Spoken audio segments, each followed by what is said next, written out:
We have been told about the gigantic proportions of life,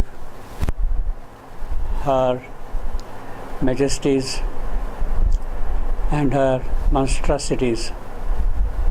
She can lift you up to heaven, she can push you down into the hell. All the powers of life are at full work, in the full operation, and that is what Savitri is witnessing while she is making an entry towards her soul. She has to first meet the gigantic life in all her ugly as well as beautiful aspects. It's not only the ugliness, it is also the dangerous aspect of life which is being presented to us here.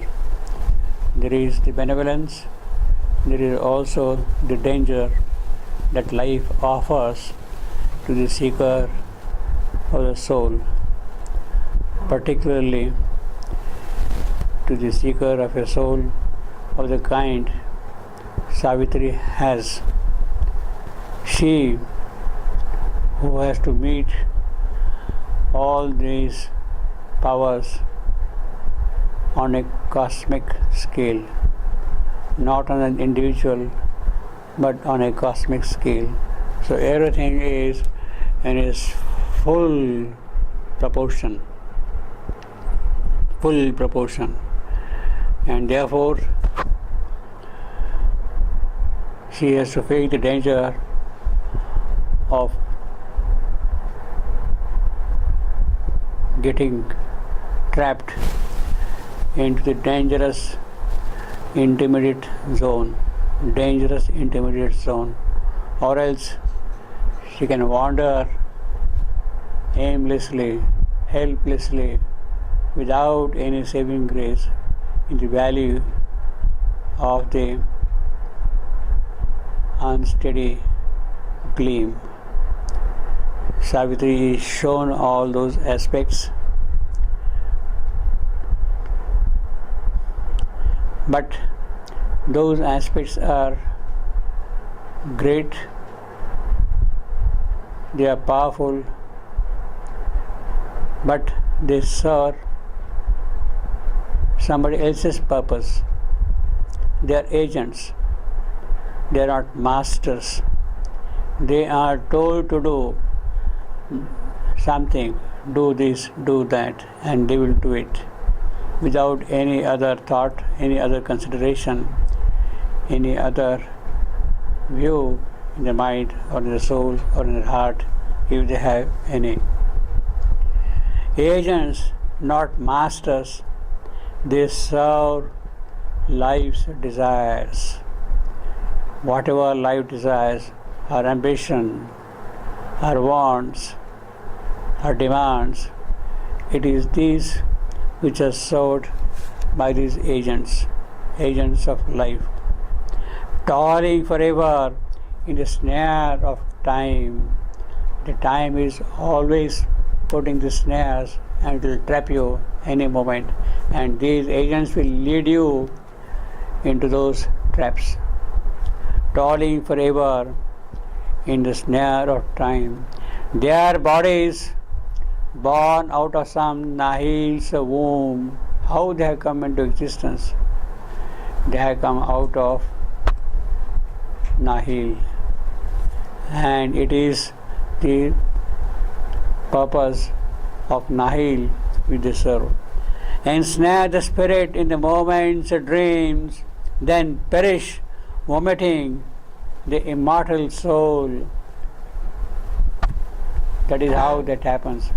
They will swallow the soul, they will vomit it out of matter's belly into the sink of naught, into the sink of nothingness. They will throw the soul. This is a very powerful simile, too modern even perhaps for Savitri, but it is the exact description of the conditions in which one meets these agents. Their body is born out of some Nihil's womb, ensnare the spirit in the moment's dreams, then perish vomiting the immortal soul out of matter's belly into the sink of naught. Yet, well, this is the danger. But there are also seekers who are careful, who are watchful, who are alert about these things.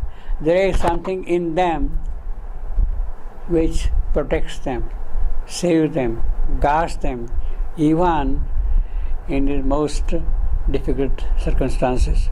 Yet some uncaught, unslain can verily pass. They are watchful with some very, they can then cross this dangerous zone, this dangerous intermediate zone, then escape this valley of the wandering gleam, carrying to image in their sheltered heart. How they escape? Because in their soul, in their heart, they carry the image of truth, and it is that truth which comes out and protects them at these crucial stages. Carry Truth's image in their sheltered heart, pluck knowledge out of error's screening grip. They have a capacity to pick up knowledge. Yes, the whole thing is full of error, but they have a capacity, even in that error, to pick up the elements of truth, of knowledge, and it is that which guides them. Pluck knowledge out of error's screening grip, break past through the blind walls of little self, then travel on to reach a greater life. Yes, the brave souls who carry the image of God in their heart, they can travel in spite of these dangers and go to the aims of a greater life. Breaks past through the blind walls of little self, then travel on to reach a greater life. Well, this is exactly what Savitri is capable of doing it. When she saw all these monstrous creatures while entering into the inner countries, she was uttering all the while the Savior name, and it is because of the Savior name she could meet all these monsters, the gigantic creatures, and make progress. Now she is seeing the giant head of life in all her great proportions, hostile as well as helping. But there is something in the soul of Savitri, the image of truth, the God of truth is residing in her soul, in her heart, and it is that which takes her further. Then travel on to reach a greater life. That is what happens in her case. All this streamed past her and seemed to her vision's sight. This whole gigantic play of life is passing in front of Savitri. She is seeing the whole element. Now this is something which is on a cosmic dimension, as I have been saying, and she sees the role of this giant life in the cosmic play. She has to encounter that. She also has the capacity to withstand that because of the soul carrying the truth herself in it. All this train passed her, past Savitri, and seen to her vision's sight as if around a high and voiceless isle, a small island in the darkness of night. It is that which is not making a sound, which is quiet. But Savitri is able to see that. She sees with her sight that isle of truth, isle, a small piece of land surrounded by huge sea, a sea of darkness in which there is a small isle, and it is that which Savitri is able to see and pass through. As if around a high and voiceless isle, a clamor of waters from far unknown hills swallowed its narrow banks and crowding waves, and made a hungry world of white, wide foam. That is what happens. This is a full image of an isle with a hungry sea, throwing its waves one after the other, dashing against the isle, but it remains firm and stable there, because it is the isle of truth in the darkness of man. In the erroneous life in which we live, there is this goddess of truth, and it is that which guides you all the while. And made a hungry world of white, wide foam, hastening a dragon with 1,000,000 feet. So it is not only the waves dashing against the isle, it looks as if a huge big serpent, a mythical serpent of monstrous proportions again, all the while emitting fire, constantly attacking people around here, spouting fire. That is what happens all the while. This dragon does that.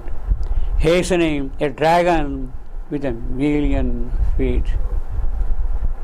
Now, the dragon is a mythical creature, and it demands a living creature. Every day somebody has to go and offer the dragon his flesh, and it lives that. It has no mercy at all. It must live on this thing. It was only St. George who managed to kill the dragon. He killed the dragon with the sword Escalon. He killed the dragon and saved a kingdom. But at the same time, St. George had laid a condition for killing the dragon. All the peoples of the kingdom should get baptized, should accept Christianity. Then only he would go and kill the dragon. Well, that itself is something not very happy. They should be so. Maybe in a deeper sense, if you put Christianity in a symbolic form as some kind of a savior grace, and if you obey the savior grace, yes, I am willing to kill the dragon. In that sense, one could accept it. But if it is in a religious sense of conversion, then killing a dragon does not really serve a purpose. It does not serve a purpose at all. It rather perpetuates what it is there for.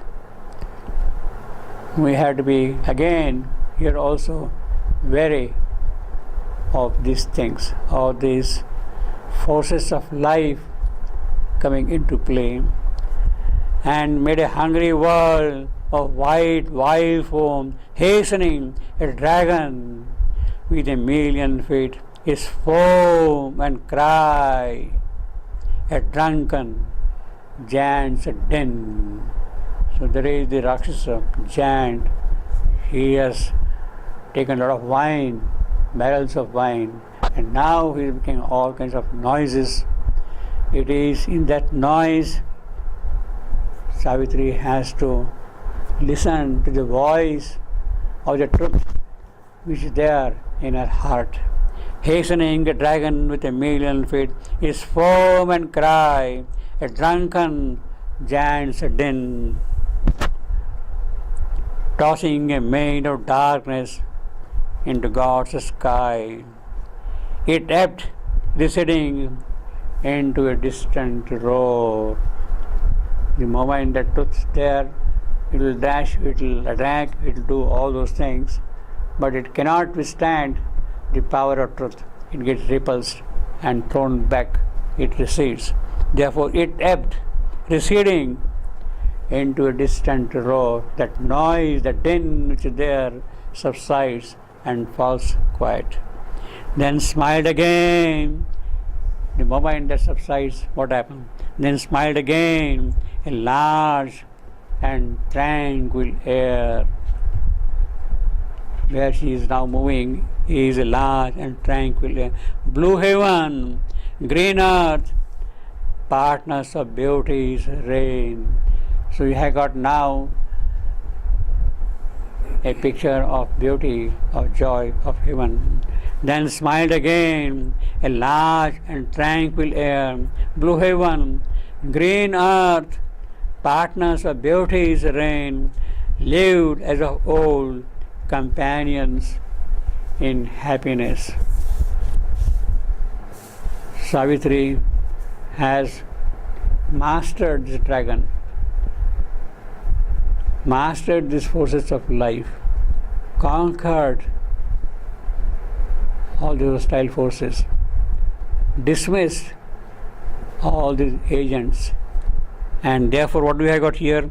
Blue heaven, green earth, partners of beauty's reign, lived as of old, companions in happiness.